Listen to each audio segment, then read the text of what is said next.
नमस्कार, आप देख रहे हैं वार्षिक टीवी और मैं हूं सुभाष शर्मा। वार्षिक टीवी के इस खास कार्यक्रम सियासी चाल भूचाल में आप सबका स्वागत है। आज का हमारा यह प्रोग्राम राजनीति को समर्पित होता है और इसमें हम डिस्कस करते हैं किस तरह की राजनीतिक गतिविधियां चल रही हैं, किस तरह की शतरंजी बिछाई जा रही है, क्या कुछ राजनीतिक माहौल चल रहा है और किस तरह की बयानबाजी सामने आ रही है, किस तरह की राजनीतिक घटनाएं हुई हैं। इन सब के ऊपर हम एनालिसिस करते हैं और हमारे साथ इस प्रोग्राम में होते हैं राजनीति में चाणक्य कहलाने वाले पूर्व मंत्री, 5 दशक से भी ज्यादा राजनीति का लंबा चौड़ा अनुभव रखने वाले चंद्रराज्य सिंह भी। हम चंद्रराज्य सिंह भी के पास चलें इससे पहले आपसे एक आग्रह जरूर है कि राजनीति को समर्पित हमारे इस कार्यक्रम के बारे में आपका क्या फीडबैक है, आप अपने कमेंट के जरिए हमें जरूर अवगत कराइएगा, क्योंकि राजनीति के प्रति हमारी जो लापरवाही है, उदासीनता है, उससे देश की कई योजनाएं प्रभावित हो जाती हैं, देश का विकास प्रभावित हो जाता है। हमें जागरूकता का परिचय देना चाहिए। वोट के दिन ही केवल हमारा कर्तव्य नहीं होता है, हमें हर तरीके से जागरूकता का परिचय देते हुए हर घटना के ऊपर, हर बयान के ऊपर यह ध्यान रखना चाहिए कि किस व्यक्ति ने कब क्या कहा था और इसके पीछे उसकी सोच क्या है। क्या वो वोट लेने के लिए लालायित करने का प्रलोभन देने में माहिर है या केवल अपना जो उल्लू है वो सीधा करने के लिए काम करता है। किस तरह के तोता चश्मी अपनाई जाती है और किस तरह से वादे करके भुला दिए जाते हैं। इसके ऊपर आपकी और हमारी जब तक जागरूकता रहेगी तब तक इस तरह करने वालों की हिम्मत नहीं पड़ेगी और उन्हें एक दिन राजनीति से बाहर का रास्ता देखना पड़ेगा। क्योंकि राजनीति हमारे लिए और आपके लिए तो इंपॉर्टेंट है ही, लेकिन इस इंपॉर्टेंस में तब और इजाफा हो जाता है जब ये देश के लिए, हमारी सिक्योरिटी और हमारी स्टेबिलिटी के लिए नीतियां बनाने से जुड़ी हुई हो। तो चलिए करते हैं प्रोग्राम की शुरुआत, आगे बढ़ते हैं और हमारे जो गेस्ट हैं उनका हम स्वागत करते हैं। सिंघवी साहब, स्वागत है, नमस्कार। धन्यवाद सुभाष जी। तो प्रोग्राम की शुरुआत में हम आपसे जानना चाहते हैं, देश की राजनीति में इस वक्त उबाल सा आया हुआ है। कांग्रेस की अंतरिम अध्यक्षा श्रीमती सोनिया गांधी से एनफोर्समेंट डायरेक्टरेट की पूछताछ चल रही है। इस पूछताछ के क्या राजनीतिक मायने आपको दिखाई देते हैं और किस तरह के समीकरण आपको बनते हुए दिखते हैं? एक बात तय है कि ईडी को सुप्रीम कोर्ट ने जो सब अधिकार दे दिए, ना पूछताछ दांता, चाहे जिसको पकड़ना है, शक होने पर गिरफ्तार करना, उसके पीछे एक थ्योरी है। आपको याद होगा जब बहुत ज्यादा विदेश से नकली नोट छपकर आने लगे तब मोदी ने खड़े होकर के कहा था कि आज की रात 12 बजे के बाद 1000 का नोट और बड़ी नोट टेंडर नहीं रहेंगे। उसके पीछे थ्योरी क्या थी? ऐसी खतरनाक थ्योरी के कारण ये फैसला हुई। अब ईडी को जो अधिकार दिए गए हैं इस संदर्भ में कि ईडी को भी इस प्रकार के मनी ट्रांजैक्शंस, मनी लॉन्ड्रिंग को रोकने के लिए उतने ही अधिकार दिए गए हैं, क्योंकि ये मान लिया गया है कि मनी लॉन्ड्रिंग के पीछे आतंकवादियों का भी हाथ है। ये बात नहीं है कि मनी लॉन्ड्रिंग के हर मामले में आतंकवादियों का हाथ हो, ऐसा नहीं है। जहां तक सोनिया गांधी वाले मामले का सवाल है, यह तो एक स्पष्ट लोकल मामला है जहां मोतीलाल जी वोरा इनके इंचार्ज हुआ करते थे, कांग्रेस के कोषाध्यक्ष थे, तब ये ईडी का मामला हुआ। और ये बात कहना भी गलत नहीं है कि सोनिया गांधी राष्ट्रीय अध्यक्ष थी, हर बात उनकी नजर में रही हो सकता है सारी बात नजर में रही हो सकता है थोड़ी बात स्लिप कर गई हो, मगर जो हुआ वो बहुत बुरा हुआ।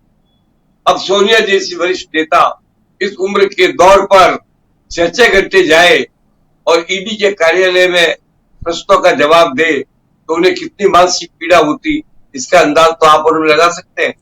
पर ये कानून तो कानून है। ईडी की इस गतिविधि से साबित हो गया इस देश में कानून से ऊपर कोई भी नहीं। इसके पहले राहुल गांधी के साथ में भी ऐसा ही हुआ, उनकी भी जांच पड़ताल की गई। अब यह मान लिया गया है कि ईडी का मामला जांच पड़ताल समाप्त हो गई, ईडी अपना फैसला करे। फैसला करने के बाद ईडी क्या कहे? ईडी इस तरह खुद भी गिरफ्तारी कर सकती है, पर मुझे ऐसा लगता नहीं कि ऐसा होगा। पर ईडी इस मामले को चालान पेश करेगी तो फिर फैसला न्यायालय के हाथ में आएगा। बार बार सुब्रमण्यम स्वामी एक ही बात कहते हैं कि इसके बाद जेल में जगह होगी और सोनिया जी को, राहुल गांधी को विदेश चले जाना चाहिए। मैं इस प्रकार की बचकाना बात को समर्थन नहीं करता, न इसे उचित मानता हूं, न इसे अच्छा मानता हूं। लेकिन कानून अपनी कार्रवाई करे, उसके रोकने के लिए नहीं, अपनी सत्ता दिखाने के लिए, अपने समर्थकों का हजूम लिखने के लिए वहां पर दिल्ली में इतनी बड़ी भीड़ इकट्ठी हो। और आप मैं पूछता हूं, इंक्वायरी हो गई, जांच हो गई, प्रश्नोत्तर हो गया, सोनिया जी को 3 दिन बैठना पड़ा, 4 दिन से घर चली गई। मैं एक बात पूछना चाहता हूं मेरे कांग्रेस भाइयों से कि आपकी इस भीड़ का क्या? भीड़ भीड़ की जगह रही, प्रदर्शन प्रदर्शन की जगह रही, विरोध विरोध की जगह रही, और ईडी अपना काम करती रही। इसलिए मेरा दृढ़ मान्यता है कि इस प्रकार के ऐसे जांच के मामलों के विरोध में जनता को सड़क पर नहीं आना चाहिए। किसी पार्टी के कार्यकर्ता अपने नेता का सम्मान करे, वो बात समझ में आती है, पर ईडी का घेराव करे, ईडी कार्यालय के बाद में भीड़ इकट्ठी हो, ये उचित नहीं है। अब चूंकि मामले की जांच पूरी हो चुकी है, कितने दिन, 2 दिन, 4 दिन, 10 दिन आगे तो फैसला आएगा, ईडी अपना फैसला सुनाएगी। ईडी स्वयं सजा नहीं देगी, गिरफ्तारी का आदेश नहीं देगी, हालांकि उसको ये अधिकार सुप्रीम कोर्ट ने दे दिए हैं, तो कोई तो करेगा, चालान तो होगा, न्यायालय में मामला जाएगा। अगर न्यायालय ने भी कह दिया गिरफ्तारी जरूरी है, फिर कोई क्या करेगा? आपने पूछा इसका राजनीतिक रिएक्शन क्या होगा। उस स्थिति के अंदर कांग्रेस के राष्ट्रीय अध्यक्ष को चिंता होगी, कांग्रेस के राष्ट्रीय अध्यक्ष की कुर्सी में बदलाव होना संभव होगा। राहुल और सोनिया गांधी अगर दोनों इस मामले के अंदर न्यायालय द्वारा पीड़ित हो जाते हैं या उनको कोई आपराधिक सजा मिल जाती है, तो भी प्रियंका गांधी को कांग्रेस संभालनी पड़ेगी। और जब प्रियंका गांधी कांग्रेस संभालेगी तो उनके सलाहकार के रूप में कोई न कोई वरिष्ठ नेता जाएगा। कौन हो सकता है? आप भी अंदाज लगा लो, मैं भी अंदाज लगा लेता हूं, कहना उचित नहीं है, समझना बहुत ज्यादा जरूरी है। ऐसी परिस्थिति के अंदर कांग्रेस का टोटल फेरबदल हो जाएगा, कांग्रेस अपने एंड के किनारे पर आ जाएगी, और ऐसा होने की संभावना लगती है। इसलिए मैं इसको गलत नहीं मानता। संभावना है, नहीं भी हो, संभावनाओं के दौर में पहले भविष्यवाणी नहीं की जाती है, कल्पना की जाती है। कल्पना कर लीजिए ऐसा हो जाता है तो कांग्रेस के नेतृत्व में परिवर्तन होगा। जब कांग्रेस का राष्ट्रीय नेतृत्व में परिवर्तन होगा तो प्रांतों में भी इसका असर आएगा, प्रांतीय नेतृत्व में भी परिवर्तन होगा, कोई रोक नहीं सकता। इसलिए कांग्रेस की वस्तु स्थिति इस ईडी की जांच के फैसले के बाद हमारे सामने आएगी, तब हम विचार करेंगे कि आज कांग्रेस की जिस स्थिति में है। हाँ, एक बात तय है कि जैसा मोदी जी ने कहा था कांग्रेस मुक्त भारत हो जाना चाहिए।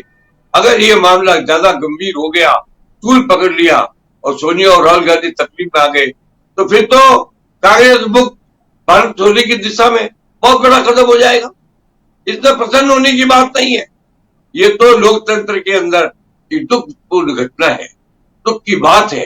क्यों ऐसा कर्म हुआ जिसका ये एंड हो, जिसकी जांच हो, जिसकी पड़ताल हो, ईडी जांच करे, सवाल पूछे जाए, बुलाया जाए, राष्ट्र के वरिष्ठतम नेताओं को वहां जाकर के बैठना पड़े, ये सुखद बात नहीं है।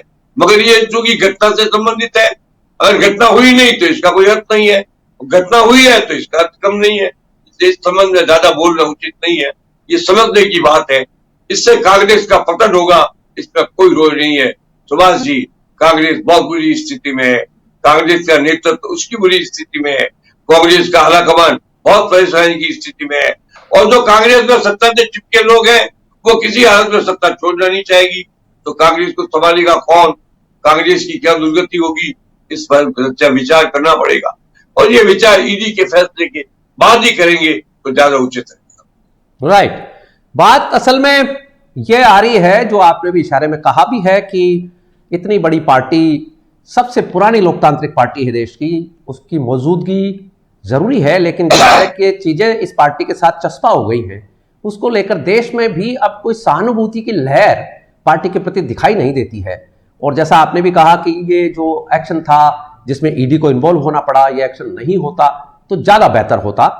ईडी की जहां तक बात है, 2002 में तत्कालीन सरकार ने ईडी का ये जो फार्मूला है, ये जो फार्मूलेशन है, ये पेश किया था, लेकिन लागू नहीं हो पाया था। 2005 में जब सोनिया जी के ही नेतृत्व में सरकार थी और वित्त मंत्री चिदंबरम थे उस टाइम, चिदंबरम साहब ने 2005 में इस एक्ट के तहत ईडी को ये पावर दिए थे, एब्सोल्यूट पावर है ईडी के पास में, जो संसद ने दिए हैं।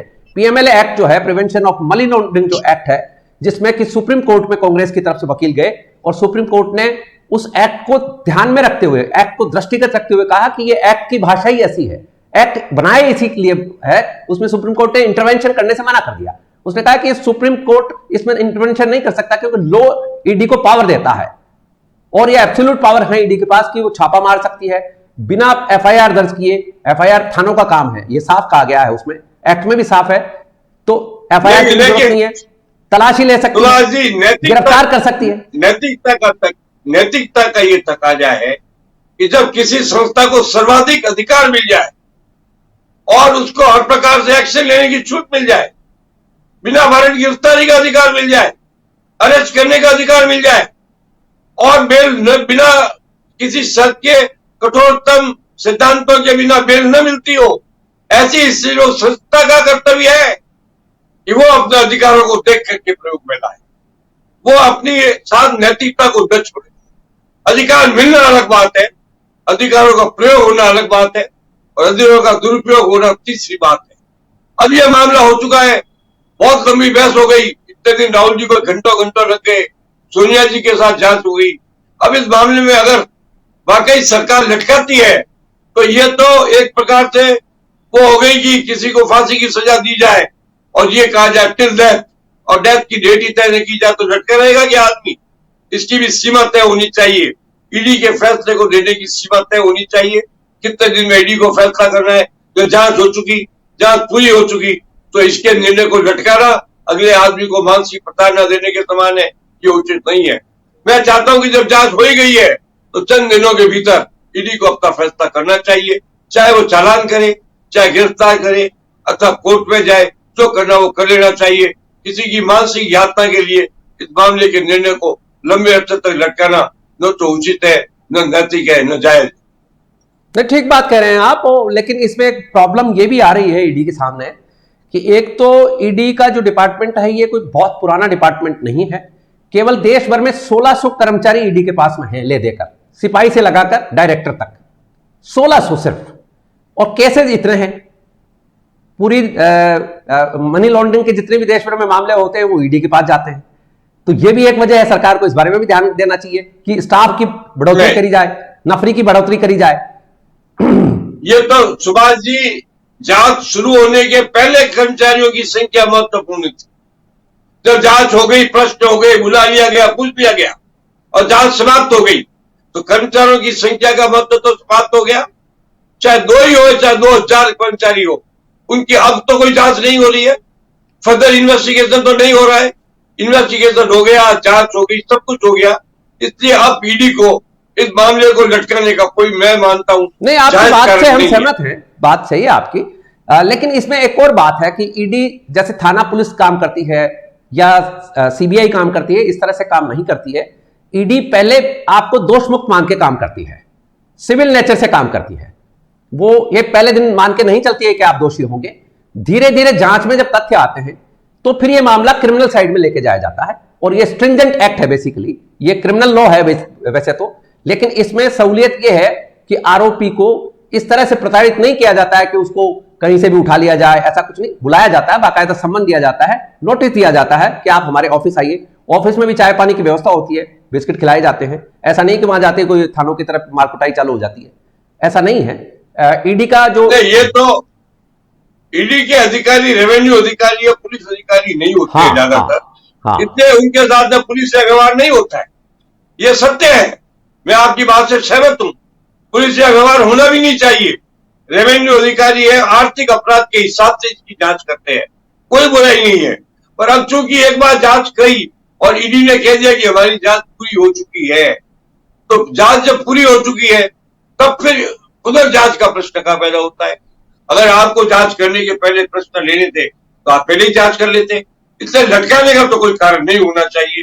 इसका निर्णय की जनता प्रतीक्षा कर रही है, क्योंकि ये निर्णय देश की राजनीति से संबंधित है और ऐसे महान व्यक्तित्वों का, ऐसे बड़े लोगों का मामला है जिससे एक पार्टी के राजनीतिक जीवन और मरण का प्रश्न पैदा होता है। इसी पर देश में लोकतंत्र का जीवित रहना और लोकतंत्र का घायल होना या लोकतंत्र का मरना तय करता है। इसलिए मैं चाहता हूं कि सोनिया जी और राहुल गांधी जी के विरुद्ध की गई जांच के बाद अब इसका फैसला हो जाए। अगर एक बार वो निर्दोष साबित हो जाते हैं, स्थिति कुछ और होगी। दोषी साबित हो जाए तो सजा मिलेगी। सजा क्या मिलेगी, ये या तो ईडी तय करेगी या न्यायालय तय करेगा। न्यायालय तय करेगा, उसके बाद में प्रोविजंस है। ये नहीं है कि सुप्रीम कोर्ट ईडी के फैसले की जांच नहीं करेगा, अपील का तो बाद में ही माध्यम खुला रहेगा। इसलिए मैं इसको देखिए, इसमें बहुत क्लियर बात है कि ईडी का यदि ईडी ने चालान भी पेश कर दिया तो इसका मतलब ये नहीं है कि ईडी जो कह रही है वो फाइनल है। कोर्ट का जो जुडिशियस प्रोसेस है वो वैसा ही रहेगा जैसा कि अन्य मामलों में रहता है। उस जुडिशियल प्रोसेस, बिल्कुल सही कहा सुभाष जी, उस जुडिशियल प्रोसेस का एक पार्ट खत्म होता है ईडी की जांच, बाद जो दूसरा चालू हो जाता है कोर्ट की तरफ। न्यायालय है, हाँ न्यायालय सुप्रीम कोर्ट है, कोर्ट के ऊपर कोर्ट है, पहले ट्रायल होगी, पहले ट्रायल होगी। गंभीर नहीं मानता, लेकिन एक बात है, कांग्रेस की जैसी भयानक और विपक्ष स्थिति है, कांग्रेस नेतृत्व का इस वक्त बचे रहना कांग्रेस के हित में है, जिसकी ज्यादा संभावनाएं लगती नहीं है। इसलिए मोदी ने जो कहा था कि कांग्रेस मुक्त भारत होगा, अगर ईडी का फैसला ज्यादा भयावह आ जाता है तो मोदी जी की उस कल्पना की ओर उनके कदम बढ़ते हुए नजर आएंगे और कांग्रेस जो देश की सबसे महान, वरिष्ठ, पुरानी और भारत की राष्ट्रभक्त संस्था रही है आज तक, जिसने भारत का निर्माण किया है, उस पार्टी की ऐसी दुर्गति होना न देश के हित में होगा। लेकिन आप कर नहीं सकते। देखिए सुनिए, ईडी का कोई फैसला नहीं है। सुनिए एक मिनट, बहुत क्लियर हम लोग इसको डील करते हैं। एक तो इसमें ईडी का कोई फैसला महत्वपूर्ण फैसला नहीं है। ईडी की तरफ से आरोप तय होने हैं। यदि आरोप तय हो जाते हैं, कोर्ट को डिसाइड करना है कि आरोप सही है गलत है, ये तो मैं भी कह रहा हूं, करेगा। पहली बात, न्याय कर सकता है, हो सकता है कि ट्रायल कोर्ट भी मान लीजिए मान लेता है, हो सकता है कि ट्रायल कोर्ट। देखिए अभी आपको दो घटनाएं याद दिला रहा हूं। आज किसी बड़े नेता ने, कांग्रेस के नेता ने कहा है कि विधि का ये सुप्रीम कोर्ट का निर्णय दुर्भाग्यपूर्ण और चिंताजनक है। कमेंट तो कोई भी कर सकता है, क्योंकि कोई निर्णय, कैसा भी निर्णय हो, जनता के विचार प्रवाह से तो मुक्त नहीं होता है। जनता अपने विचार देती है, मगर उसकी एक सीमा होती है अपने बात को कहने की। मैं ये मान के चलता हूं कि इस फैसले के बाद जब इसकी जांच पूरी हो जाएगी, मामला न्यायालय में जाएगा और न्यायालय में फैसला होगा, वो कितना लंबा चलता है इसका तो कोई न कोई तरीका निकालना पड़ेगा। वरना अगर कांग्रेस इस दुर्गति में आ गई, फंस गई और केवल धरने प्रदर्शन ही करती रही, तो कांग्रेस के अस्तित्व कैसे बचेगा। आपने पूछा कि इसका क्या राजनीतिक असर होगा, इसका ये राजनीतिक असर होगा, कांग्रेस का अस्तित्व खतरे में पड़ जाएगा, कांग्रेस धारा कमान का अस्तित्व खतरे में पड़ जाएगा, कांग्रेस धारा कमान की जो पकड़ है प्रांतों पर वो खतरे में पड़ जाएगी। कांग्रेस को टोटल अपना रिवेंज करना पड़ेगा, क्योंकि पीछे सोनिया और राहुल गांधी के बाद ऐसे लोगों की मुझे जमात नजर नहीं आती है जो कांग्रेस को इस ताकत के साथ चला सके जिस ताकत के साथ गांधी नेहरू परिवार ने कांग्रेस को चलाया। ओके, वैसे देखा जाए तो देखिए, नेहरू जी के बाद में भी कांग्रेस चली, उसके बाद इंदिरा जी के बाद में भी कांग्रेस चली, राजीव जी के बाद भी कांग्रेस चली। कांग्रेस चलेगी, कांग्रेस बड़ी पार्टी है और पार्टी के अंदर से नेतृत्व आगे भी आ जाएगा, ऐसी कोई बात नहीं है। लेकिन अभी तो यही देखना बाकी है कि कोर्ट किस तरह से निर्णय देता है, हाई कोर्ट किस तरह से फिर उसको अपील में लेकर जाएंगे ये लोग, फिर सुप्रीम कोर्ट जाएगा मामला। देखिए जुडिशियल प्रोसेस तो देश का जैसा है वैसा ही रहने वाला है और इन्हीं नेताओं ने देश को आजादी दिलाने वाले जो पार्टी के लोग हैं, इन्होंने ही देश का जुडिशियल सिस्टम खड़ा किया है। तो आप अकेला एक्सक्लूसिव तो कोई बात नहीं कर सकते। जो आम आदमी के साथ होता है उससे थोड़ा सा आपको प्रिविलेज मिल जाएगा, लेकिन जैसा सिस्टम आपने बनाया वो आपको भी भोगना पड़ेगा, झेलना पड़ेगा। इससे कैसे बचेंगे आप? सुभाष जी, आपकी बात में मेरी बात में करीब करीब सहमति होती है हमेशा। पर एक बात मुझे ये बताओ, ये तो आप मानते हो कि देश के अंदर, लोकतंत्र के अंदर विपक्ष की कोई तो मर्यादा होती है। आज अगर मान लीजिए कांग्रेस की ये दुर्गति होती है, नहीं इसमें तो लोकतंत्र हम ये जानना चाह रहे हैं, नहीं हम आपसे ये जानना चाह रहे हैं इसमें क्या असर पड़ेगा। नहीं तो कोई नेतृत्व हमारे राजस्थान में वरिष्ठतम नेता हैं इस वक्त कांग्रेस के, जो कमान संभाल सकते हैं कांग्रेस की, बड़े नेता हैं। मल्लिकार्जुन खड़गे बैठे हैं, गुलाम नबी आजाद बैठे हैं। ये आपका सोच भी और सुझाव भी है, मैं इस बारे में कमेंट करना उचित नहीं मानता। कारण है कुछ, इसको आप भी जानते हो, मगर मैं इतना जरूर जानता हूं एक प्रांत की राजनीति चलाना और घेराबंदी अरे साहब, नरसिम्हा राव ने 5 साल तक कांग्रेस को चलाया है, प्रधानमंत्री रहे। देश की राजनीति में अपना वर्चस्व बना करके मोदी जैसे जबरदस्त और मजबूत नेता की पार्टी के सामने पार्टी को जिंदा रखना बहुत बड़ी चुनौती है। आप इससे इनकार नहीं कर सकते। इस चुनौती को स्वीकार करने की ताकत केवल गांधी परिवार में ही थी। इसलिए गांधी परिवार की प्रतिष्ठा, इज्जत और गांधी परिवार का वर्चस्व जाने के बाद कांग्रेस बहुत बुरी दुर्गति में आएगी। ये भविष्यवाणी मत मानना, ये मेरी कल्पना मत मानना, ये हकीकत है। ठीक है, वो आपका मत हो सकता है, लेकिन हमारा मत अलग है। हमारा मत यह है कि कांग्रेस बड़ी पार्टी है और कांग्रेस में नेतृत्व के लिए कई चेहरे मौजूद हैं और ऐसी कोई बात नहीं है। और पहली बात तो यह है कि अभी ऐसा कोई स्पेकुलेशन हम लगाने नहीं जा रहे कि कुछ ऐसा होने जा रहा है। होगा जब देखेंगे, होगा जब पार्टी भी देख लेगी। लेकिन ईडी का जो ये कार्यक्रम चल रहा है इस वक्त, जो जिसको इन्वेस्टिगेशन ईडी चला रही है, इन्वेस्टिगेशन में जो ईडी को बनाया जिस लिए था, वो ईडी वही काम कर रही है। कहीं भी सोनिया गांधी ने भी ये कंप्लेंट नहीं करी है कि मेरे साथ कोई मिसबिहेव हुआ है या मुझे कोई। आज तक सोनिया गांधी और राहुल गांधी ने नहीं कहा कि हमारे साथ दुर्व्यवहार हुआ है। सम्मानजनक तरीके से गई है, सम्मानजनक तरीके से पूछताछ हुई है, सम्मानजनक तरीके से प्रश्न पूछे गए हैं और उन्होंने बेहिचक के जितनी उनकी जानकारी और नॉलेज थी के हिसाब से उसका उत्तर दिया है। इसलिए ईडी के प्रोसेस ऑफ इन्वेस्टिगेशन को किसी प्रकार के आरोप पर नहीं डाला जा सकता। और मैं इस बात की प्रशंसा करूंगा कि सोनिया जी ने और राहुल गांधी ने एक शब्द भी नहीं कहा ईडी ने हमारे साथ दुर्व्यवहार किया। ये बात अलग है, समय लगता है, प्रश्नों के उत्तर भी ढूंढने पड़ते हैं, प्रश्न पूछने में समय लगता है, उत्तर देने में समय लगता है। इसलिए घंटों घंटों बाद जांच पड़ताल हुई है। ये 15 मिनट का काम नहीं है, आए और आपका नाम पूछा, पता पूछा, जांच खत्म हो गई। ये नहीं होता है इस तरह। ठीक कह रहे हैं आप। अब ईडी का देखिए ना, ईडी को जिसलिए बनाया था, कांग्रेस की यूपीए सरकार ने बनाया। वेस्ट बंगाल में जिस तरह की ईडी की परफॉर्मेंस सामने आई है, आप देखिए 20 करोड़ के आसपास पहले छापे में 28 करोड़ रुपया और सोना चांदी क्या क्या मिला है। देखिए आप जरा, ईडी जैसी संस्थाओं का होना जरूरी है।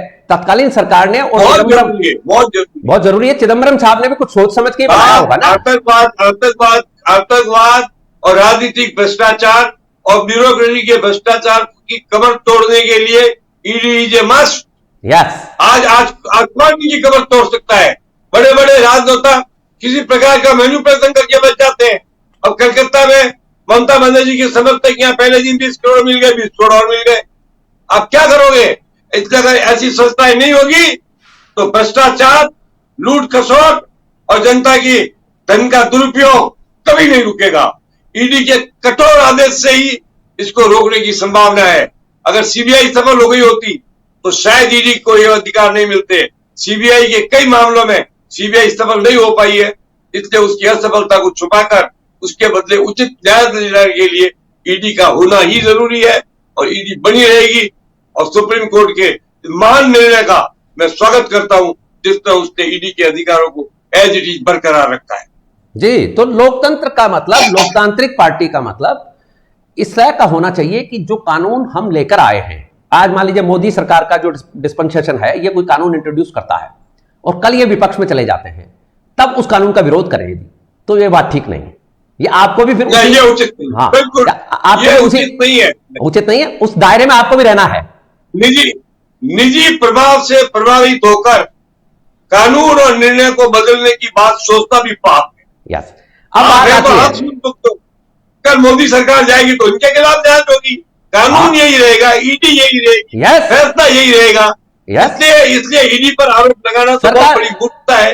आप सरकार जाएगी की बात कर रहे हैं, बिल्कुल आप सरकार जाएगी की बात कर रहे हैं। ये जो वर्तमान सरकार है या इनके जो कार्यकर्ता हैं, इनकी तरफ जो लोग हैं, वो ये कह रहे हैं कि भाई मुख्यमंत्री रहते हुए नरेंद्र मोदी जो थे, वो प्रधानमंत्री कैंडिडेट के तौर पर उभर रहे थे उस समय और राजनीतिक उनका वर्चस्व बढ़ता जा रहा था। उस वक्त उनको एसआईटी के सामने 9 घंटे पेश होना पड़ा है और गए वो मना नहीं किया उन्होंने। मुख्यमंत्री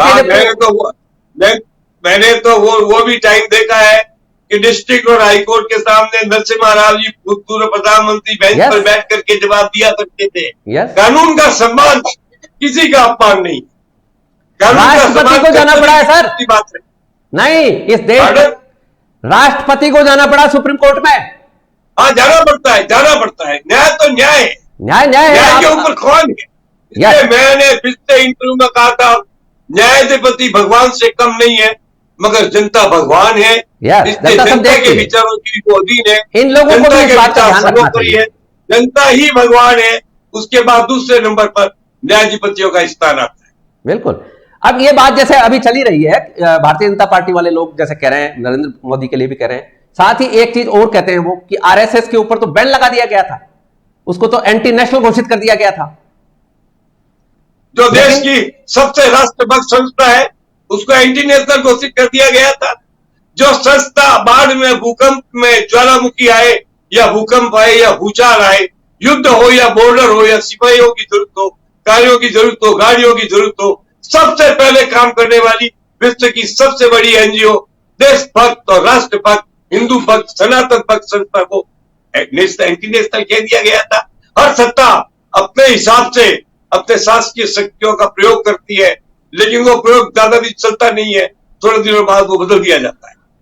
बिल्कुल ठीक कह रहे हैं आप। तो आगे बढ़ते हैं और एक सवाल हम आपसे और जानना चाहेंगे जो इस वक्त देश में बहुत ही जबरदस्त चर्चा का विषय है, बर्निंग टॉपिक है, लोगों का के दिल दहले हुए हैं, लोग सन्न हैं, सन्नाटे में हैं और पूरे देश में एक अजीब सा माहौल बना हुआ है। सर तन से जुदा के जो नारे हैं, इनके मामले बढ़ते जा रहे हैं, वारदात बढ़ती जा रही है, लोगों की हत्याएं हो रही हैं एक कट्टरपंथी सोच के तहत, और अपने मजहब के उसमें लेकर लोगों को मारा जा रहा है, सरेआम सर उड़ाए जा रहे हैं लोगों के। इसके बारे में क्या कहेंगे? सर तन से जुदा के नारे हैं और सरकार जो है वो चुप है, सन्नाटा छाया हुआ है, सांप सूंघ गया जैसे, बोलने की भी हिम्मत नहीं है किसी की कि भाई ये क्या हो रहा है देश में। ना विपक्ष बोल रहा है, विपक्ष बोल रहा है। आप बोल रहे हो, मैं भी बोल रहा हूं, बोलते हैं। बहुत बड़ा पाप, बहुत बड़ा अपराध, राष्ट्र विरोधी गतिविधि, राष्ट्र का अपमान करने वाली, इंसानियत को मारने वाली, हत्याओं का दौर चलाने वाली, चाहे वो किसी जाति की हो, चाहे किसी संस्था की हो, उस श्रेणी के विरुद्ध भारत के कानून को, भारत के न्याय को, भारत की पुलिस को कड़े से कड़ा कदम उठाना चाहिए। पहले उदयपुर में हत्या हुई, कल बेंगलोर में हत्या हो गई। हत्याओं का दौर तो रुकना ही चाहिए, और यह तभी संभव होगा जबकि इस्लाम के अंदर एक कानून है, औरत को बुरी नजर से देखने वाले की आंख निकाल ली जाती है, हाथ लगाने वाले का हाथ काट दिया जाता है। इससे भी कड़ा कानून बनना चाहिए। जो इस प्रकार की हत्याएं करते हैं, देशद्रोहियों के रूप में आकर के देश की शांति को भंग करते हैं, हिंसा का तांडव नृत्य करते हैं, इंसानियत की हत्या करते हैं। अब आप बताइए, किसी निर्दोष को मारने से क्या कोई सामाजिक संस्था अपना अपराध छिपा सकती है? क्या छिप ही नहीं सकता। इन अपराधियों के खिलाफ बड़ी से बड़ी कार्रवाई करने के लिए ईडी से भी कड़ा कानून बनना चाहिए, सरेआम इनको सजाए मौत मिलनी चाहिए। अब तो क्या, हमारा देश बड़ा विचित्र देश है। यहाँ तो संसद पर हमला करने वालों को भी 10-10 साल तक बिरयानी खिलाई जाती है। ये नहीं चलेगा इस देश में। अब मोदी जी के राज में ये नहीं चलेगा। मोदी जी जितनी कड़ाई के साथ आप ऐसे अपराधियों को सजा दे सकते हो, उतना ही कड़ाई से भारत की सरकार को, भारत की जनता सम्मान करेगी। इसका कोई न्याय नहीं है। तुष्टीकरण की नीति समाप्त कर दी जानी चाहिए। बहुत चल गया तुष्टीकरण का नाटक। 70 साल तक तुष्टीकरण की आड़ के अंदर एक तरह का विवश कांड चला है, और आज उसकी परिणति इस प्रैक्टिकल एक्शन के रूप में, हत्याओं के रूप में हुई है। अगर तुष्टीकरण होता ही नहीं तो ये हत्याओं का दौर चलता ही नहीं। देश अपनी ताकत पर जिंदा रहता है, इस बात को समझना पड़ेगा। जो भी समाज या जो भी वर्ग या जो भी समुदाय राजनीति के अंदर इस प्रकार की हत्याएं करते हैं, प्रतिशोध की भावना का प्रयोग करते हैं, वे बहुत ही ज्यादा पक्षपात और निष्ठा का काम करते हैं। उनके साथ किसी प्रकार का संवेदनशील बर्ताव नहीं होना चाहिए, कड़ी से कड़ी कार्रवाई होनी चाहिए। बिल्कुल ठीक कह रहे हैं। तुष्टीकरण की जहां तक बात है, कर्नाटक में भारतीय जनता पार्टी के कार्यकर्ताओं ने इस्तीफे देने शुरू कर दिए हैं और उन्होंने कहा कि ये जो तुष्टीकरण चल रहा है भारतीय जनता पार्टी की तरफ से, वोट बैंक की राजनीति की जा रही है। इसमें मुसलमानों को, इस्लाम परस्त जो लोग हैं, जो जिहादी हैं, उनको बचाव करने के लिए पार्टी बयान नहीं दे रही है, पार्टी सामने नहीं आ रही है। इसलिए पार्टी के कार्यकर्ता लंबी लाइन लगाकर इस्तीफा देने पर आ गए हैं। देश में भी शीघ्र ही ऐसा माहौल बनेगा। कांग्रेस को ही नहीं, आपको भी माफ नहीं किया जाएगा। वक्त आपकी भी परीक्षा ले रहा है। पहले कांग्रेस को जिस तरह से किनारा किया गया है, साइड में कर दिया, हाशिए पर आ गई कांग्रेस, आप भी एक दिन इसी तरह आएंगे। ये वोट बैंक की जो राजनीति है, इसमें आपकी जुबान बंद है। आप ये साबित करना चाहते हैं कि देश में फ्रीडम ऑफ स्पीच आप बंद करना चाहते हैं। लोकतांत्रिक जो पार्टी है, लोकतांत्रिक पार्टियां हैं, अपने आप को लोकतांत्रिक कहने का जो दुस्साहस करती हैं, वो आज बोलने की औकात में नहीं है कि ये देश में हो क्या रहा है आखिर। और फ्रीडम ऑफ स्पीच, किसी आदमी को बोलने की आजादी के ऊपर आप पैरा लगा देना चाहते हैं। आप किन आधारों पर चुनाव में आएंगे और किन आधारों पर खुद को लोकतांत्रिक कहने का साहस कर पाएंगे, ये आपको सोचना है, अन्यथा आपको भी देश की जनता बाहर का रास्ता दिखा देगी। तुष्टीकरण का जमाना गया, अब तो राष्ट्रवाद के पुष्टिकरण का जमाना आ गया।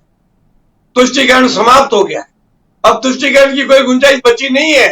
कितना तुष्ट करोगे किसी आदमी को, किसी संस्था को, किसी जाति को, किसी वर्ग को? तुष्ट करने की भी तो सीमा होती है।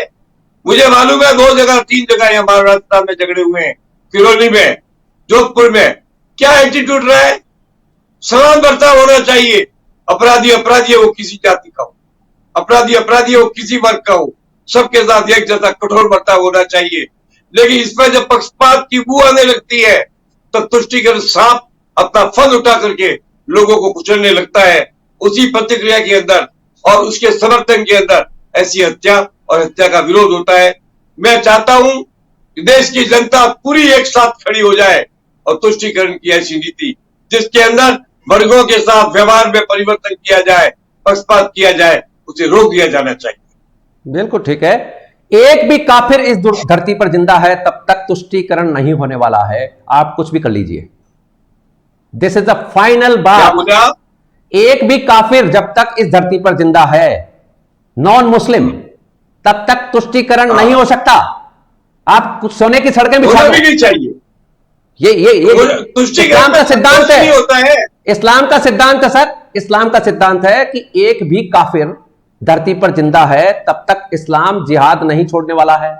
आप किसको तुष्ट करने पर आ रहे हैं, किसको पुष्ट करने पर आ रहे हैं? समझने की बात तो आपको है, सवाल ही नहीं है सर। तो ये बात है। ये देखो आपको मैंने एक बात कही थी, आप ही के चैनल में मैंने इंटरव्यू में कहा था कि अगर कांग्रेस अपनी इस नीति को नहीं बदलेगी और वर्ग विशेष के साथ में पक्षपातपूर्ण बर्ताव करेगी तो एक दिन ऐसा आएगा कि आपको टेलीस्कोप और माइक्रोस्कोप की जरूरत पड़ेगी कांग्रेस की तलाश करने के लिए।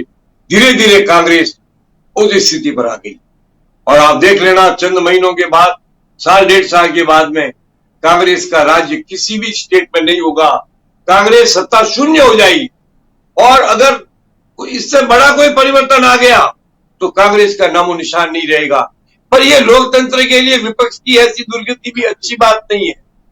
हम बहुत सहनशील व्यक्ति हैं, हमारे मन में बड़ी भावना है देश के लिए। नहीं वो ठीक है, आपकी बात से हम सहमत हैं। बात यहाँ ये चल रही है, विपक्ष भी नहीं होनी चाहिए सुभाष जी। बिल्कुल ठीक कह रहे हैं, विपक्ष भी देखिए जनता तय कर लेगी। आप ये देखिए, आप रुकिए, जनता अपने आप तय कर लेगी। इनको विपक्ष में भेजना है कि उनको सत्ता में लाना है, क्योंकि जो लोग आज बैठे हैं वो उन्हीं नीतियों के आधार पर बैठे हैं जो नीतियां कांग्रेस की गलत नीतियां थी। आज वही नीति इन्होंने अपना रखी है, इसलिए ये भी विपक्ष में जा सकते हैं और सत्ता के ऊपर कोई दूसरा आ सकता है। तो आपसे कहता हूं, देखो कर्म फल हर एक का एक जो जैसा कर्म करता है उसको वैसा फल मिलता है। इसका कोई इलाज नहीं है। कांग्रेस ने अगर अति कर दिया तो कांग्रेस आज कहां पिछड़ गई। अगर भारतीय जनता पार्टी अति करेगी तो भारतीय जनता पार्टी 100 वर्ष का पट्टा लिखाकर नहीं लाई है। ये लोकतंत्र 5 साल बाद सत्ता होती है, पर अभी तक नरेंद्र मोदी का कर्म, कार्य, शैली, सैनिक, सत्ता और देशभक्ति, सनातन भक्ति, हिंदुत्व, बहुमूल्य समाज की इज्जत, इस पे 1% भी डिस्काउंट नहीं किया जा सकता। इसलिए मोदी के प्रशंसक हैं। केवल इसलिए नहीं है कि नरेंद्र मोदी नाम है, उनके इस काम के हम प्रशंसक हैं। वो गलतियां करेंगे तो आलोचना करने के लिए चाल भूचाल पहला कदम उठाएगा और मैं उत्तर देने वाला पहला व्यक्ति रहूंगा। बिल्कुल ठीक कह रहे हैं आप। तो एक भी ट्वीट आज तक तो आया नहीं है। बाकी देश की जनता देख रही है किस तरह का माहौल है देश में। तो ये था, आपने सुना, हमारे साथ राजनीति के चाणक्य पूर्व मंत्री चंद्राजीत सिंह भी हमारे साथ जुड़े हुए थे। आपने जाना किस तरह का राजनीतिक माहौल है, किस तरह का बयानबाजी का माहौल बना हुआ है। सिंघवी साहब बहुत बहुत आभार, धन्यवाद, नमस्कार। धन्यवाद सुभाष जी, धन्यवाद। तो ये था हमारा प्रोग्राम सियासी चाल बूचाल। आपने जाना सुना। जिस भी तरह से आज ये माहौल बन पड़ा है, इस माहौल को आप बहुत गहराई से रीड करते जाइएगा और कौन इस वक्त चुपचाप बैठा है, कौन लहरें गिन रहा है, कौन आगामी दिनों की वोटों की फसल काटने के मूड में चल रहा है और कौन इस वक्त सिर्फ और सिर्फ अपना प्रचार का काम कर रहा है, ये सब आप देखते जाइएगा। आपने हमारा कार्यक्रम ज्वाइन किया, इसके लिए आपका बहुत बहुत आभार, धन्यवाद। I wish you good luck, success and happiness. Thank you so much.